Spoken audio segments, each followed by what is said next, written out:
mind.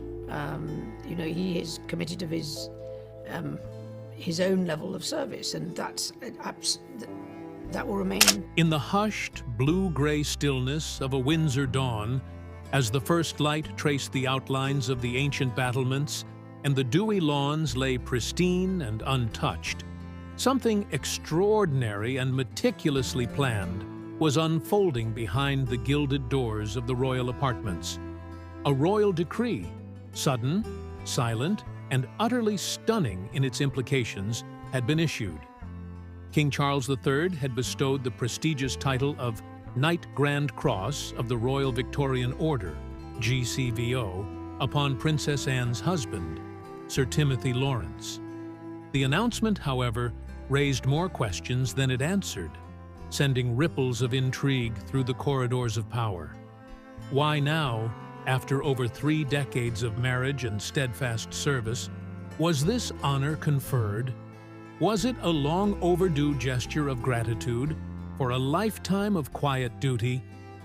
A subtle message to the wider family about the value of loyalty, or the beginning of a quiet, strategic reshuffling of royal influence and power? Courtiers whispered behind closed doors, historians scrambled to contextualize the move, and palace insiders were privately stunned, for they understood that behind this seemingly routine title lay a sophisticated royal maneuver that almost no one in the public sphere had seen coming. A move that spoke the complex language of the House of Windsor with perfect fluency.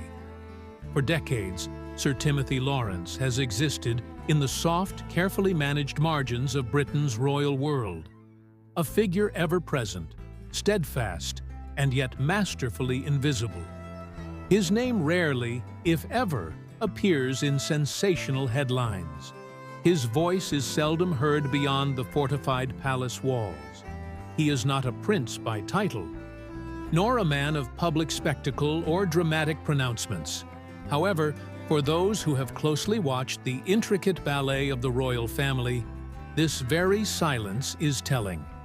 In the House of Windsor, silence is rarely a sign of weakness or irrelevance.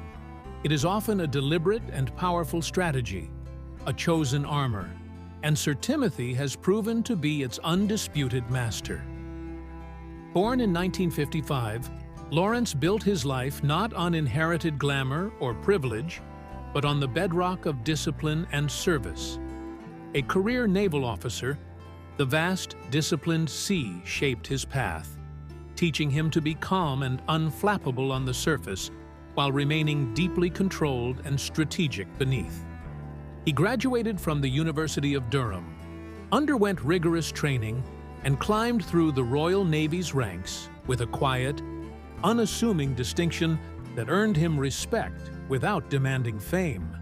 His former colleagues and subordinates consistently described him as methodical, unfailingly polite, and preternaturally discreet, qualities that, in the goldfish bowl of monarchy, are far rarer and more valuable than any hereditary title.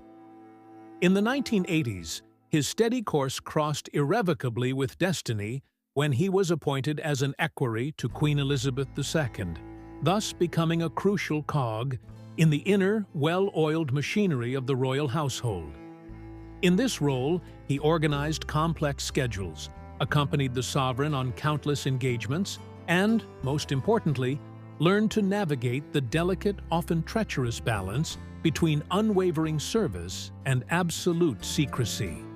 But it was within the execution of this duty that something profoundly unexpected and personal happened. He met Princess Anne, the Queen's only daughter, a woman known for her own formidable work ethic and no-nonsense demeanor. At the time, Anne was weathering severe personal storms. Her first marriage to Captain Mark Phillips had publicly unraveled, and the press swarmed like vultures around every shadow of potential scandal. Yet, within that relentless turbulence, a quiet, genuine companionship formed. Timothy Laurence was different from many others in her orbit. He was disciplined yet kind, reserved yet emotionally steady, a sanctuary of calm in her chaotic world. Over time, what began as a foundation of professional trust and mutual respect deepened into something more personal, more human, and more enduring. By 1992, their bond had become undeniable, and that December, in a modest, sincere ceremony at Crathie Kirk near Balmoral, Princess Anne married Sir Timothy Laurence. It was a royal wedding stripped of the usual pageantry, defined instead by its palpable sincerity and a desire for privacy.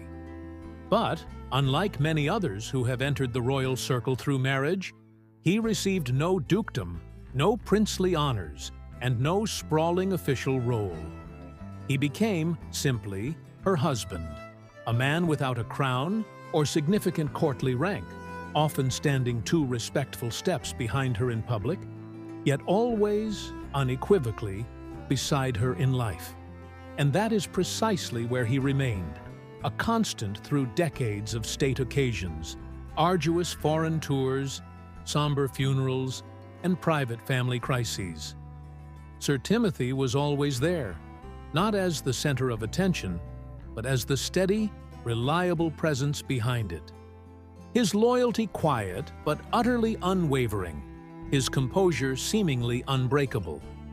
To the wider public, he was often just the man in the background, a familiar but undefined face. To the family, however, he was something far rarer. He was dependable. So, when King Charles III recently conferred upon him the high honor of Knight Grand Cross of the Royal Victorian Order, those who understand the hidden semiotics of the monarchy took immediate and serious notice. This was not a routine, automatic gesture. It was a deliberate message, freighted with meaning. For in the royal world, where every medal carries a history and every ribbon whispers an intent, such timing, after 30 years of marriage, cannot be accidental. After 3 decades of faithful, uncomplaining service to the crown, to Anne, and to the quiet dignity of duty, the man who never sought a title or the spotlight has finally been given one of the highest marks of personal favor the sovereign can bestow. But whether this marks a simple, long-delayed gratitude, a strategic signal to other family members, or the start of a subtler, deeper shift in royal dynamics, remains the pressing question now echoing through every palace corridor. What hidden message, then, lies beneath the surface of this quiet but profound honor? Was it gratitude, a warning, or the start of a deeper royal recalibration? The answer, as it so often is with this family, was found not in a loud announcement, but in a quiet promotion that spoke volumes. It appeared first in a simple line of print so brief and administrative that most readers would have skimmed over it without a second thought. A routine entry in the official court circular, nestled unassumingly among the day's other official appointments and acknowledgments, its monumental significance hidden in plain sight, awaiting deciphering by those who know how to read between the lines. But for the initiated, for those who meticulously follow the coded and nuanced language of monarchy, that quiet, administrative announcement in the court circular carried an unusual and profound weight. King Charles III had elevated Sir Timothy Laurence, Princess Anne's steadfast and unassuming husband, from a Knight Commander to a Knight Grand Cross of the Royal Victorian Order, the highest possible rank within that centuries-old, deeply personal honor. At its face value, it was a formal recognition of service, the kind of procedural update that typically passes, without public fanfare or media dissection, yet beneath its polished and restrained exterior, the gesture shimmered with a far deeper, more resonant meaning. The Royal Victorian Order, established by Queen Victoria in 1896, is fundamentally unlike any other accolade in the British honours system. It is not awarded through the advice of government ministers or bureaucratic committees, nor is it influenced by political favour or public campaign. It is, in its purest essence, the monarch's own personal currency of acknowledgement. a direct and unfiltered expression of gratitude from the sovereign himself. And so, when the king chose to bestow its greatest and most exclusive rank upon his sister's husband of over 30 years, the message was unequivocally clear. This was not about mere formality or obligatory protocol. This was a deliberate signal concerning trust, unwavering loyalty, and the immense value of quiet, consistent service. The title of Knight Grand Cross is an honor so rare that its holders form an exceptionally small and elite circle within the royal framework. Queen Camilla, Catherine, the Princess of Wales, and the Duchess of Edinburgh are among its few contemporary recipients. For Sir Timothy to now stand, symbolically at least, beside such central figures speaks volumes about his perceived value within the inner sanctum of the family. It does not, of course, make him royal by blood or grant him any new constitutional influence. He remains, officially, a private citizen without a seat on the board of state. But in the intricate theater of royal life, where perception is a form of power, symbolism often outweighs official status. Every choice, every title bestowed, every ribbon pinned upon a chest tells its own story. And this particular story feels almost like a whisper of reassurance, a deliberate calming gesture, amid a period of significant uncertainty and transition for the House of Windsor. Because the undeniable truth is that the royal landscape today is shifting perceptibly beneath its own weight. Illness, profound loss, and public scandals have dramatically thinned the front line of working royals. The monarchy has grown smaller, leaner, and consequently more fragile and exposed. King Charles is simultaneously navigating his own personal health challenges and the immense pressures of modernizing an ancient institution under relentless scrutiny. The Princess of Wales, Catherine, continues her necessary and private recovery away from the glaring public life. Even Anne, renowned as the monarchy's most indefatigable and hard-working member, cannot possibly carry the institution's full weight alone. In such precarious times, those who stand quietly but firmly in support, those who embody the unseen, deep-rooted stability of the crown, become not just valuable, but essential. That, perhaps, is where Sir Timothy's new honor finds its most profound resonance. It is less about elevating his position in a strict hierarchy and more about a sovereign's profound recognition of a man who has never once sought the spotlight, yet has remained a constant, dependable force through decades of immense royal transition. The timing feels intensely intentional, even strategic, amid a family actively redefining its image and its operational model. King Charles may be signaling something far more profound than a simple thank you, that in an age of oversharing and transient loyalties, the ancient virtues of discretion, service, and dignified silence still matter immensely. That sometimes the most powerful and enduring gestures are the ones made without a single word, hidden in the fine print of a court circular, waiting to be understood only by those who know how to read between the lines. And so, we are left to ponder.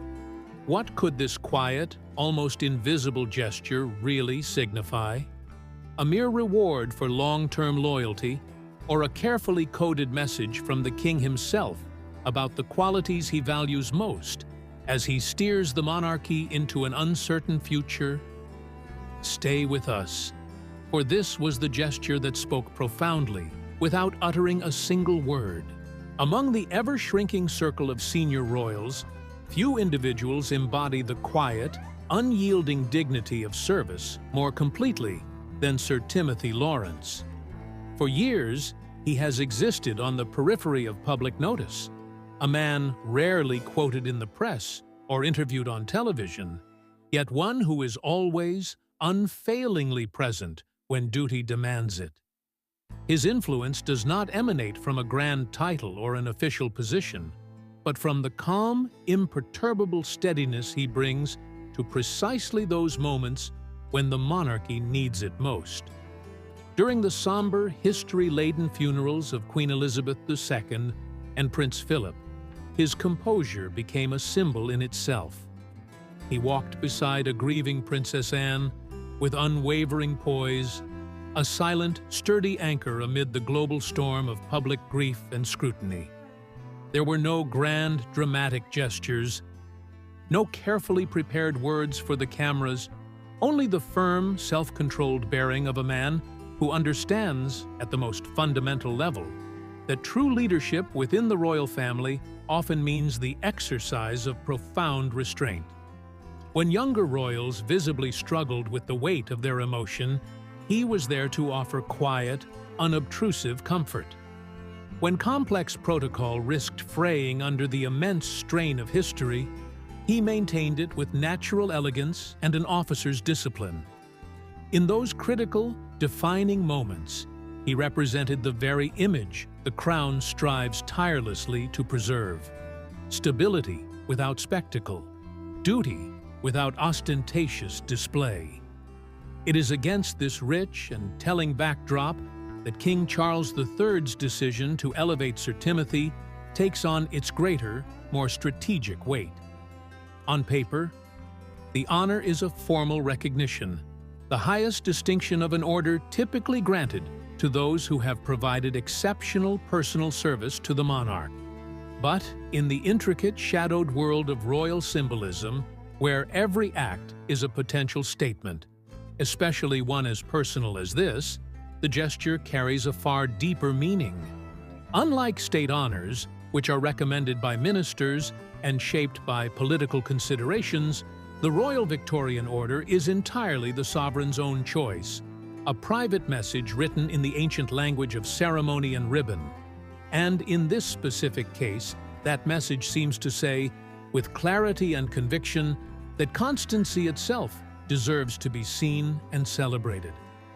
For decades, Sir Timothy Laurence has served the crown not through dazzling public performance, but through the sheer, unshakable force of steadfast reliability, the kind of quiet, day-in, day-out dedication that holds institutions together from the inside, long after the cameras have gone and the crowds have dispersed.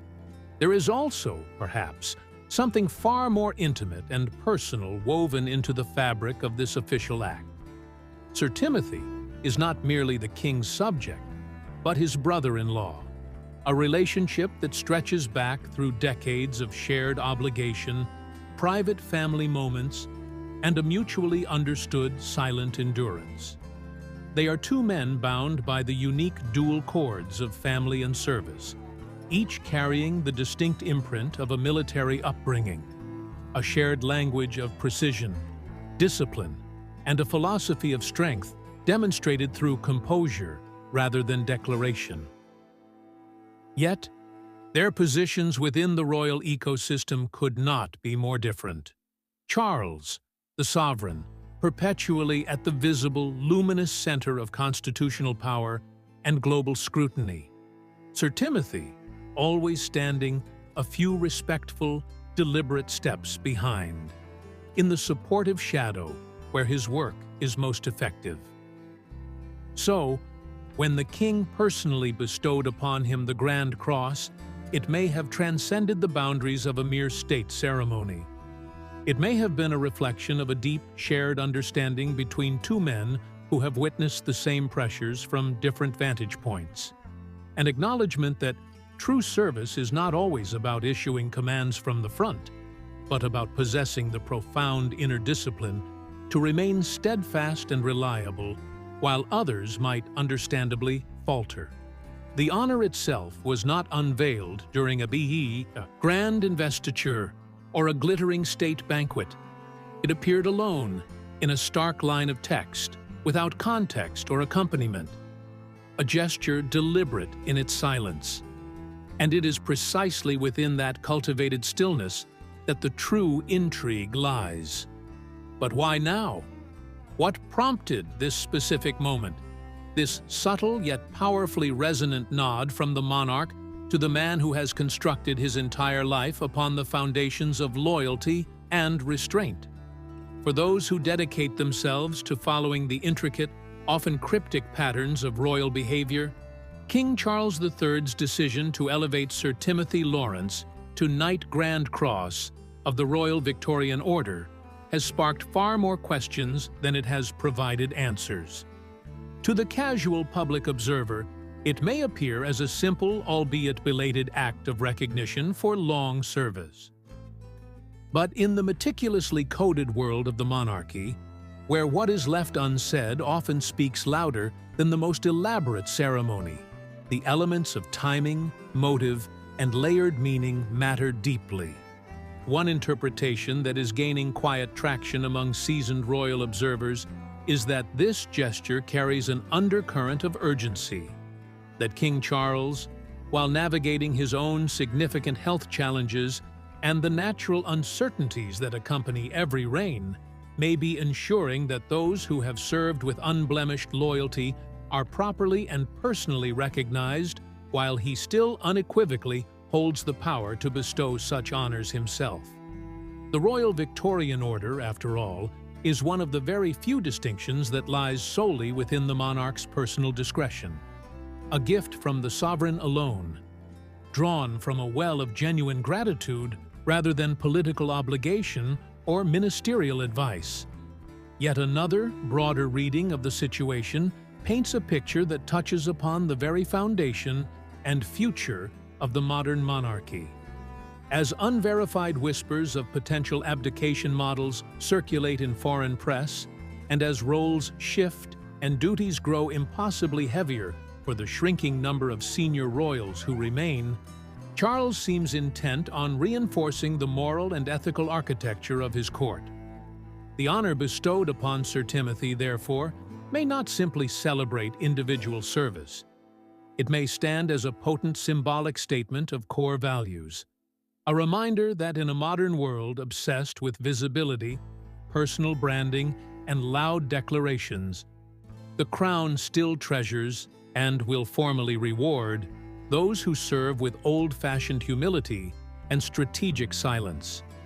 It suggests, powerfully, that not all influence requires a throne, and not all legitimate power needs public applause to be valid. There is, too, the lingering question of whether this marks a quiet, unannounced evolution in Sir Timothy's own standing within the institution.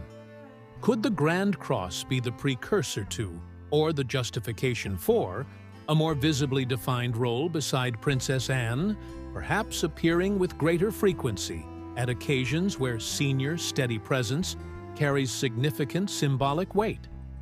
Such speculation lingers in the air, though the palace has offered no indication of any changing job description. The promotion arrived without ceremony, without a press release, and without any reference to new responsibilities. It stands, exactly as Buckingham Palace intended it, as an acknowledgement, not an assignment. And yet, in that very stillness lies its compelling intrigue. In an era when royal spouses often fill tabloid pages with their personal ventures, controversies, and carefully branded public identities, Sir Timothy Laurence remains almost defiantly, admirably private.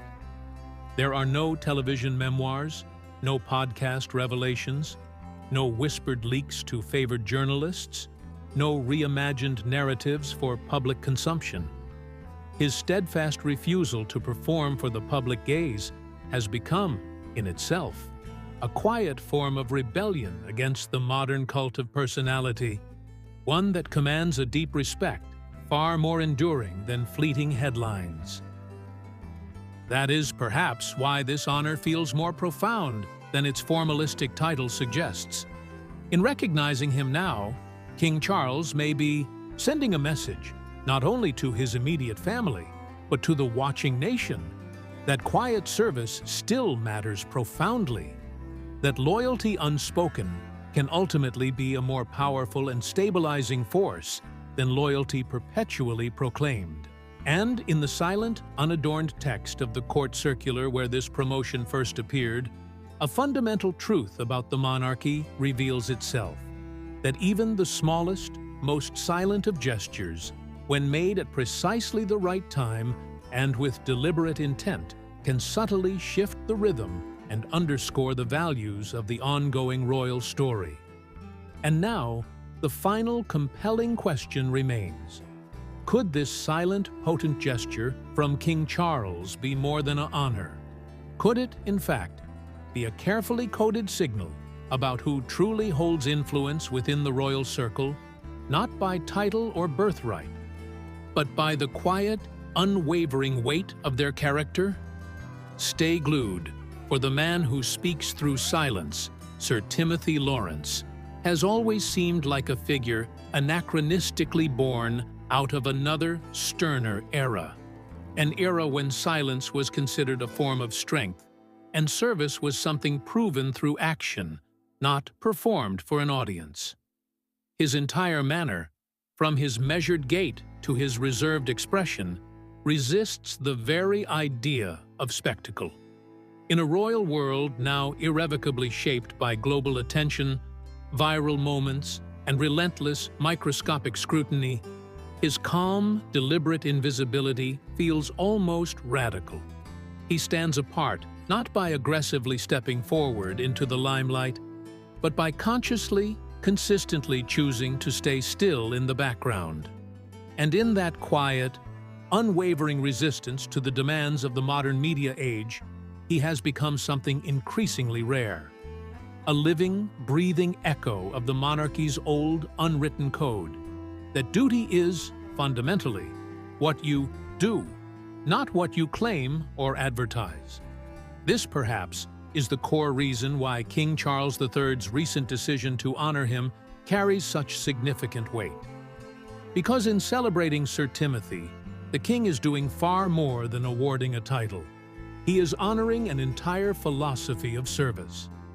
At a time when the royal family faces mounting pressure to modernize, justify its colossal relevance, and explain its spending to an often skeptical public, this discreet promotion feels like a quiet but firm reaffirmation of the very values that once defined the institution itself: loyalty, privacy, restraint, and service utterly devoid of self-promotion. For decades, those foundational principles have been fading into rarity, increasingly overshadowed by a more performative and accessible age of monarchy, one that must constantly balance ancient ceremony with public transparency, and mystical allure with relatable accessibility. Yet, in Sir Timothy Laurence, those traditional virtues remain not just as memories, but as a lived reality, embodied in the form of a man who never sought the spotlight, yet never once faltered when duty called. His unflappable composure at somber public events, his respectful distance from the fray of royal drama, and his steady, unwavering presence beside Princess Anne have not just defined his personal character, they have served as a poignant reminder to the world of what royal dignity once looked like, before the walls were scaled and the private became public. It is highly unlikely that this honor will change him in any fundamental way.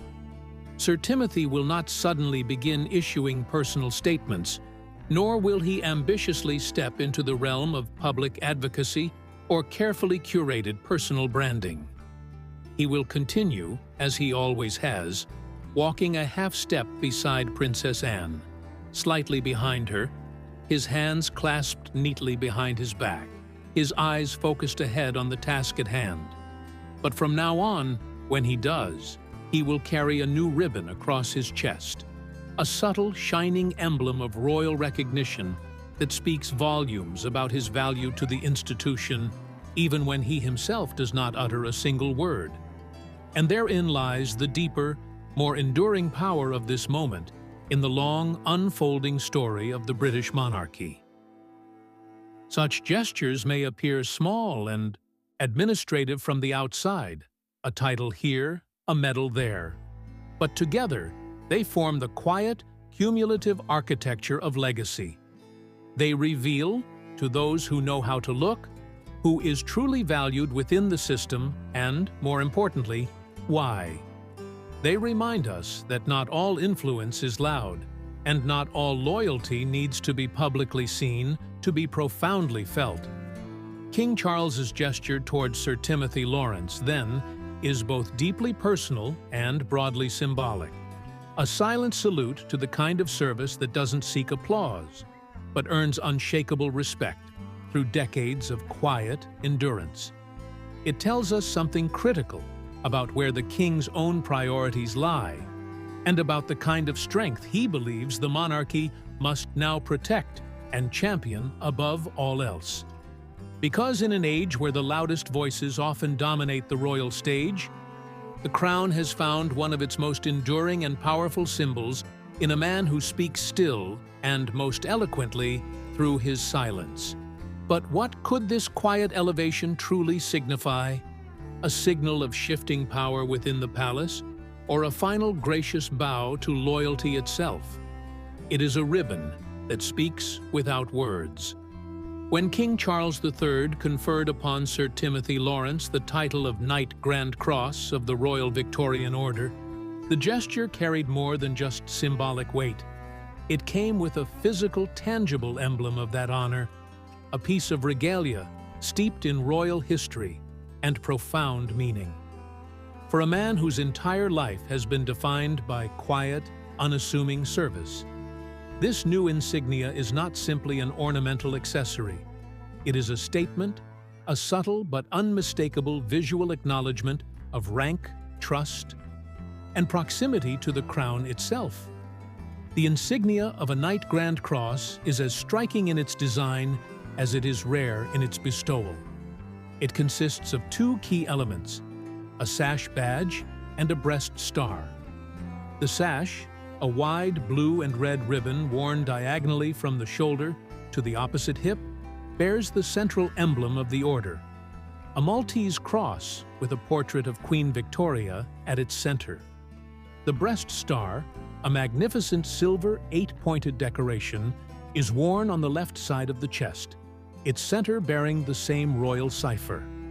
Together, they form a powerful and unmistakable visual symbol of the highest rank within an order that celebrates personal service to the sovereign, rather than political or public achievement.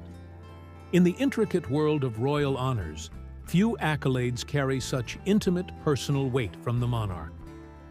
And even fewer are granted with such deliberate discretion.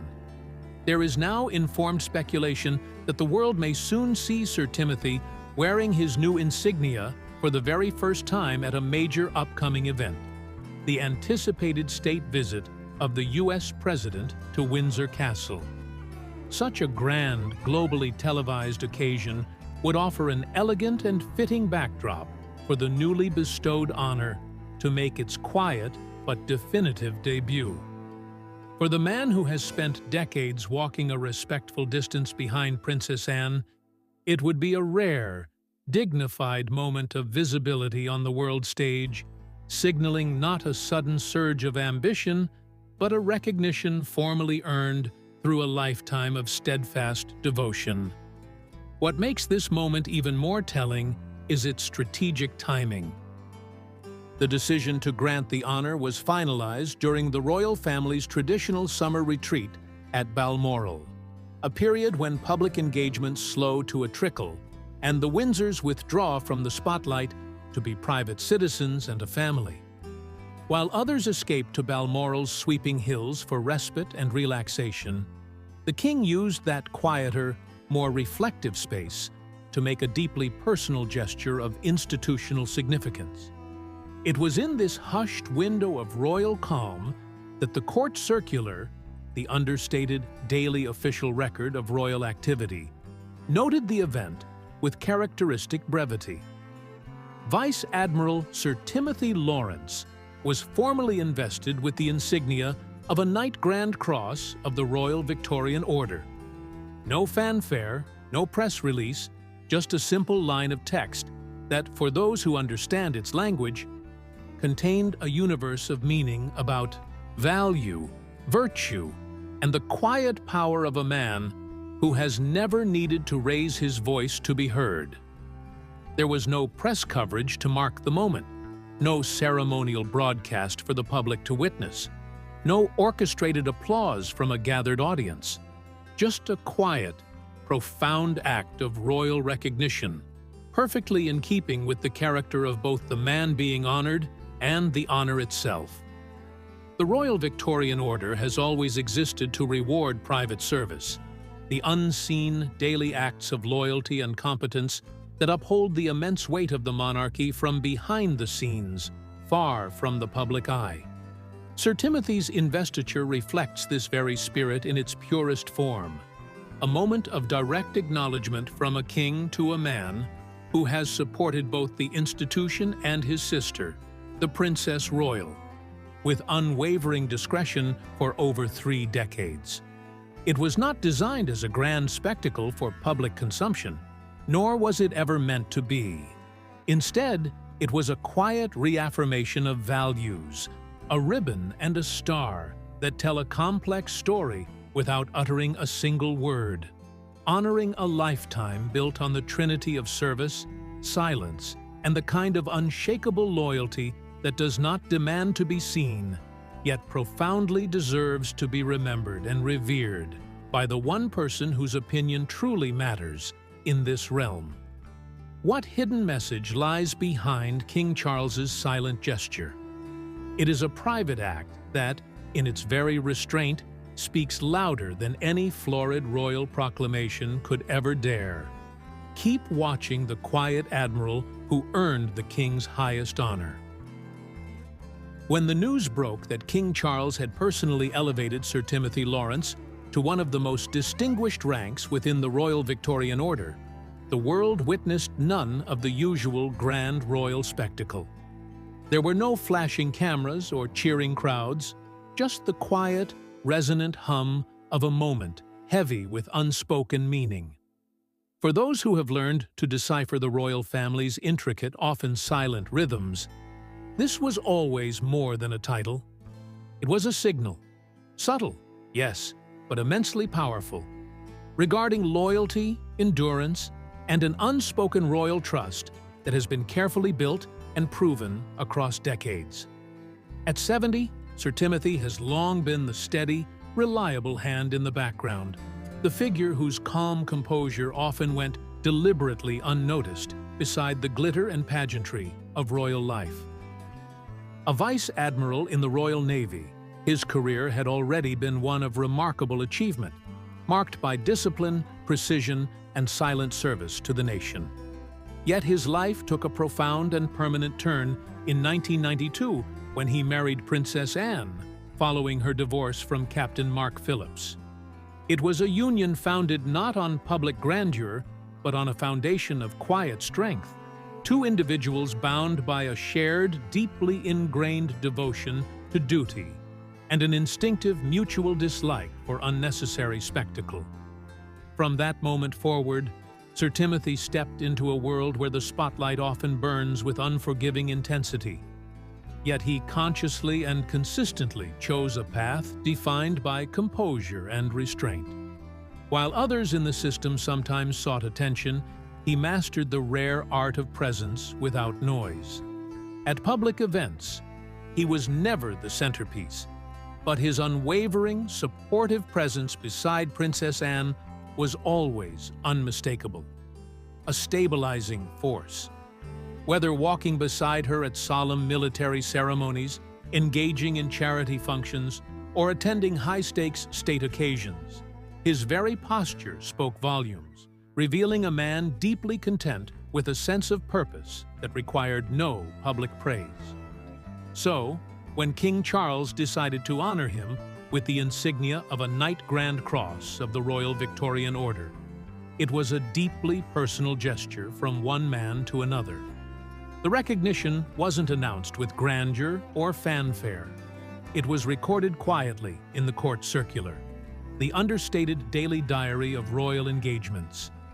The very nature of the award, rooted entirely in personal service to the monarch, perfectly mirrored Sir Timothy's own character. It wasn't about generating public applause, but about offering a private, profound acknowledgement, a mark of sincere gratitude from one man who has carried the ultimate burden of the crown to another who has watched him serve faithfully and without any demand for recognition for over 30 years. The significance of this appointment also reaches far beyond one man. It reflects the monarchy's nuanced understanding of those who serve silently beside the more visible royals, the spouses who help sustain the institution not through stirring speeches or glamorous ceremonies, but through the less celebrated virtues of consistency, discretion, and inner strength.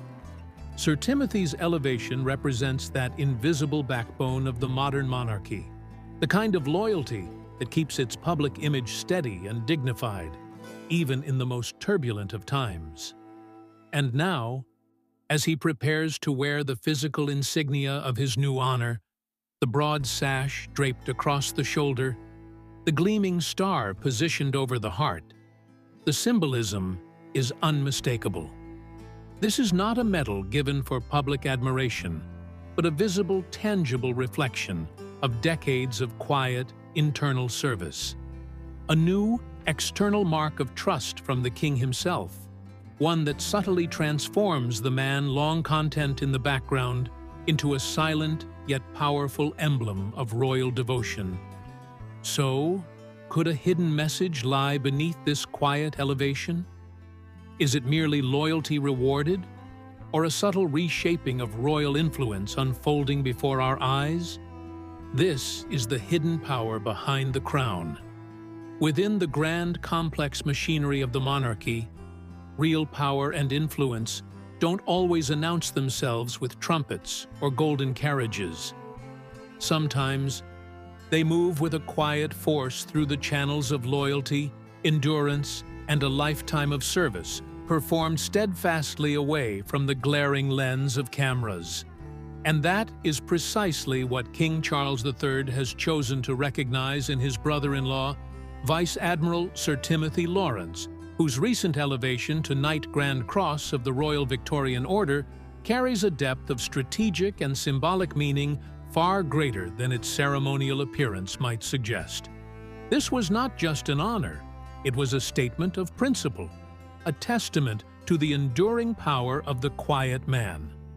This particular order, one founded by Queen Victoria herself in 1896, to personally reward those who served her and the royal family directly, is fundamentally unlike most honors in the British system. It isn't given for political influence, philanthropic achievement, or even public popularity. It exists for a singular, profound purpose: to acknowledge personal service to the monarch and the wider royal family, service that is often unseen by the world, sometimes entirely unspoken, yet remains absolutely essential to the daily stability and functioning of the crown. Its members form a quiet, elite network of proven loyalty, including figures like Queen Camilla, Catherine, Princess of Wales, and Sophie, Duchess of Edinburgh. Individuals whose steadfast presence and discretion tangibly strengthen the royal institution from within. Sir Timothy's inclusion among this distinguished circle is both powerfully symbolic and deeply personal. For more than 3 decades, he has walked a half-step beside Princess Anne, lending his calm, steadfast support to one of the monarchy's most tirelessly devoted and effective figures. His naval composure, his innate discipline, and his unwavering commitment reflect the very values of duty and discretion that the Royal Victorian Order was created to celebrate. And now, through the King's own personal decision, his long years of understated dedication have been formally elevated into a visible, tangible honor. The insignia of his new title, the broad blue, red, and white sash draped across the shoulder, the gleaming silver breast star pinned over the heart, is far more than ornamental regalia. It is the monarch's non-verbal way of saying, "You are seen. Your contribution is understood and valued. When Sir Timothy wears it publicly, it won't just represent his past military service or his marital connection. It will symbolize, in the clearest visual terms, decades of unwavering loyalty to both the Princess Royal and to the crown itself. Next month, that quiet, private acknowledgement is expected to move from the palace's inner circles to the global stage. The state visit of the U.S. President to Windsor Castle will bring with it the eyes of the world. Diplomats, dignitaries, journalists, and millions watching from afar. It is during precisely such formal, high-stakes spectacles that royal hierarchy and symbolism matter most. Should Sir Timothy appear wearing his new insignia, the message to the watching world and to the royal family itself will be unmistakable. His standing within the royal household has quietly, but definitively, risen to one of rare and distinguished trust. For King Charles, this act was never about public ceremony alone. It reflects a deeper philosophy of kingship, one rooted in personal gratitude toward those who form the monarchy's invisible spine, its institutional ballast. By honoring Sir Timothy, the king not only acknowledges 3 decades of quiet service, but also reinforces a crucial, quieter truth about the royal family: that its endurance depends as much on these bedrock qualities of steadfast, private loyalty as it does on the public performance of duty. The moment may have been announced softly, tucked within the unassuming lines of the court circular, rather than a grand palace statement, yet it speaks volumes to those who understand the language of the institution. It reminds Britain and the watching world that true service does not need public applause to be profound, and that the most reliable strength is often found in silence. And as Sir Timothy prepares to step into the Windsor spotlight, wearing the physical symbols of his devotion, the gesture transforms from mere royal tradition into a richer story. A narrative of gratitude, legacy, and the quiet, indispensable power operating behind the crown. How much meaning, then, can a single ribbon truly carry? Could this quiet honor signal something deeper stirring within the House of Windsor as it navigates a new era? Keep watching, for this is a personal gesture of power. What sets this particular honor starkly apart is not just its grandeur, but its profound intimacy. The Royal Victorian Order stands uniquely alone among British honors for one simple, powerful reason. It flows solely and directly from the monarch's own hand. Unlike most state awards, it requires no minister's signature, no consultation with Parliament, and no approval from external committees. It is the sovereign's personal voice, spoken through the elegant language of recognition and regalia. When King Charles III chose to elevate Vice Admiral Sir Timothy Laurence to Knight Grand Cross of the Royal Victorian Order, it was not the slow turning gears of bureaucracy at work. It was an act of gratitude, private, deliberate, and deeply meaningful between 2 men who have been bound by family and duty for over 30 years. The Royal Victorian Order has always been rooted in the concept of personal service, not political calculation or public relations. Every ribbon and medal within its ranks tells a silent story of loyalty offered directly to the crown itself, not to the transient government or system that surrounds it. And in this specific case, the story belongs to a man who has never sought fame or fanfare, a man who has stood quietly and firmly beside Princess Anne for over 3 decades, embodying the very ideals of duty and discretion that the modern monarchy is struggling to preserve in an age of oversharing. Sir Timothy's recognition arrives at a pivotal moment when the royal family is actively redefining what service and contribution mean. Once, the highest honors were almost exclusively reserved for those perpetually in the public eye: heirs, full-time working royals, or figures whose faces regularly filled the newspapers. But under King Charles, there appears to be a subtle but significant shift, a move toward valuing constancy over celebrity and quiet strength over public spectacle. Sir Timothy represents that change perfectly. He is loyal without being loud, essential without needing to be constantly visible. That is part of what makes this decision so striking. King Charles didn't simply follow old protocol. He made a deliberate statement about the character of the monarchy he intends to lead, one that looks inward to its supporting foundations as much as outward to its public face, and one that rewards devotion even when it has been performed entirely away from the world's applause. Interestingly, this highlights nuances within the royal circle itself.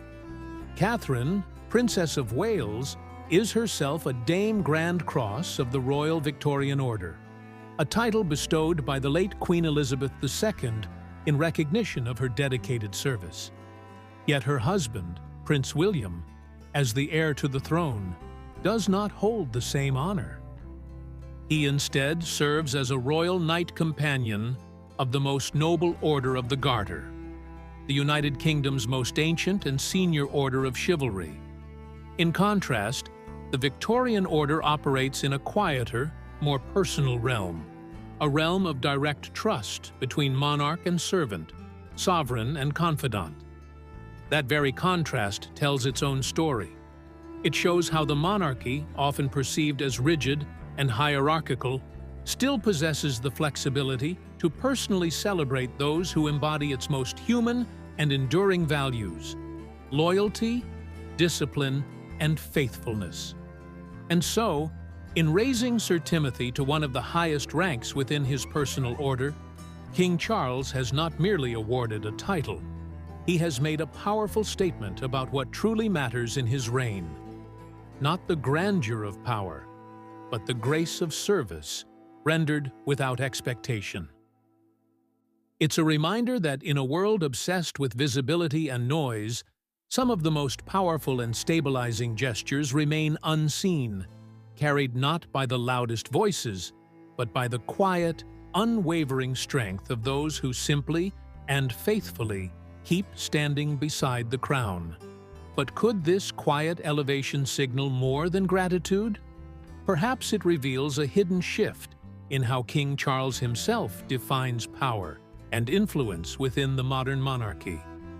The symbol Sir Timothy now wears speaks without words, adding an unmistakable new layer of depth to the royal stage. The insignia he carries, gleaming with meaning far beyond mere decoration, represents something greater than a personal milestone. It stands as a quiet, yet commanding, reminder of the values the modern British monarchy still strives to uphold at its very core: service without expectation, loyalty without negotiation, and an unbroken dedication to the institution over the self. Every intricate thread in that blue and red ribbon, every polished ray of silver in that 8-pointed star, speaks silently of decades of duty, performed with a consistent, principled refusal to demand public attention or reward. In an era where royal grandeur often must compete with tangible relevance, and where public perception is a currency as vital as tradition, this gesture reaches for something more enduring. The image of Vice Admiral Sir Timothy Laurence, wearing his new insignia beside the tirelessly working Princess Anne, is a statement in its own right. It signals a powerful continuity, acting as a living bridge between the monarchy's storied past, built on discipline, discretion, and a stiff upper lip, and its present urgent need for stability and trustworthiness. His presence at royal events, always a respectful step behind, has for decades reflected a quiet, spousal devotion. Now, that same devotion has been formally acknowledged in a heraldic form that will physically accompany him through every future walkabout, state banquet, and solemn ceremony. A visible, tangible proof of the king's personal gratitude and, more importantly, his institutional respect. the timing of this recognition feels especially significant. As King Charles deliberately reshapes the royal institution to fit a more transparent, heavily scrutinized, and often skeptical age, this moment of acknowledgement serves a dual purpose. It rewards a faithful servant while simultaneously reminding the public that behind every glamorous headline and historic ceremony stands the constant, often invisible rhythm of unwavering service. Sir Timothy's new title and insignia may gleam beneath the brilliant palace lights, but what they truly represent glows far more quietly and lastingly, a testament to character, endurance, and faithfulness in a world that frequently overlooks these virtues in favor of louder, more fleeting achievements.